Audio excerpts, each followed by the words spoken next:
तो गाइस देख पा रहे हो हम लोग अभी जा रहे हैं, हमारे इधर ब्रिज है अभी टूट चुका है, ठीक है। तो आप लोगों को भी दिखाने वाला हूँ, अभी पुलिस उधर है, तो पुलिस हम लोगों को वहाँ पर जाने देता है या नहीं तो देख सकते हो, हमारे ब्लॉग में बने रहो। तो चलते हैं, तो चलो चलते हैं।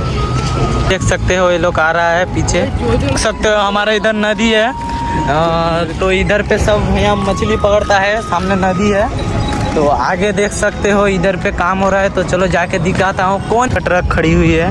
तो सामने इधर देख सकते हो काम हो रहा है, तो चलो देखते हैं। देखो इधर पे क्या हुआ है, देखो इधर पे काम हो रहा है, क्या हो गया है।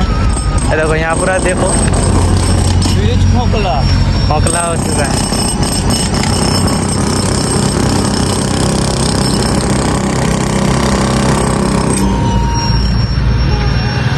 हमने गाइस काम हो रहा है, देख सकते हो इधर पे हमने पूरा खोखला हो चुका है, देख सकते हो गाइस हमारे इधर का।